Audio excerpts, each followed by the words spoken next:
Como les contábamos al inicio de esta emisión, hoy el ministro de Defensa, Carlos Holmes Trujillo, decidió apartar de su cargo a 11 altos oficiales militares del Ejército Nacional por cuenta de las investigaciones por supuesta utilización irregular de la inteligencia militar. Juan Andrés Beltrán, ¿qué más dijo el ministro?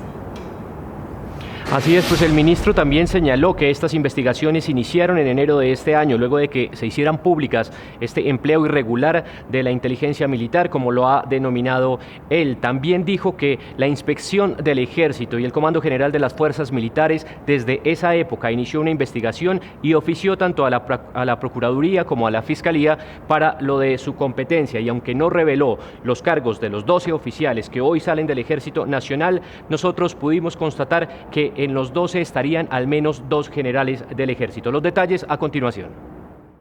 Acompañado de la cúpula militar, el ministro de Defensa Carlos Holmes Trujillo anunció al país la salida inmediata de altos oficiales del Ejército Nacional.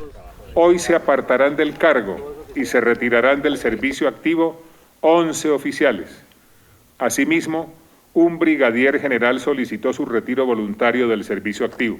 Este movimiento en la institución, según el jefe de la cartera, se da luego de que se conocieran en enero de este año denuncias sobre utilización irregular de la inteligencia militar por parte de miembros del Ejército. Finalizó ya la revisión estratégica de las capacidades de la inteligencia militar en su estructura, procedimientos, organización y especialmente en controles y protocolos de seguridad para el manejo de la información, con el fin de erradicar la ejecución de prácticas que pudiesen ser contrarias a la ley de inteligencia, vulnerar los derechos de personas naturales o jurídicas y lesionar el buen nombre de la institución.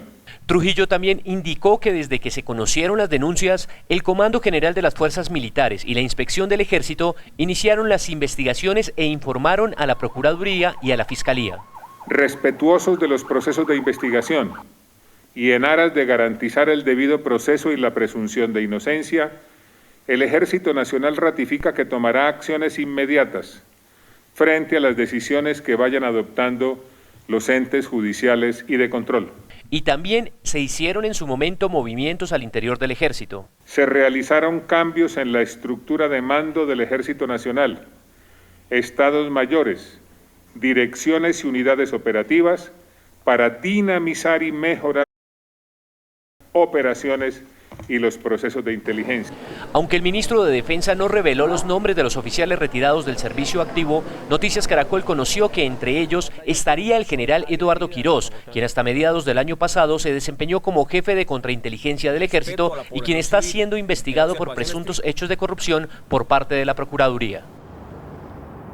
Pues el ministro ha dicho que estas decisiones no afectarán en nada las operaciones militares en el país y que se mantiene el compromiso de cero tolerancia ante actuaciones que vayan contraria a la ley. En la información, Juan Andrés Beltrán, Noticias Caracol.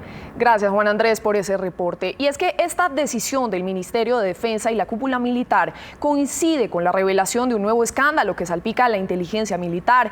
En su más reciente número, la revista Semana entrega detalles de seguimientos a periodistas, políticos y activistas. Entre los afectados hay corresponsales extranjeros y una periodista de Noticias Caracol.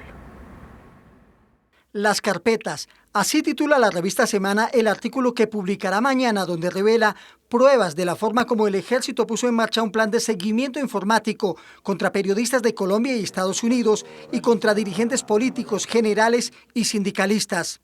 En la publicación, uno de los informantes revela que la cúpula militar sabía de estos seguimientos.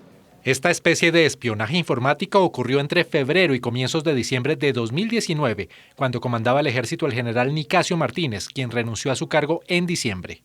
Una de las víctimas del seguimiento fue el corresponsal del New York Times, Nick Casey, quien había publicado un artículo sobre los formatos del ejército para proyectar el número de bajas. Por esos días se habló de falsos positivos.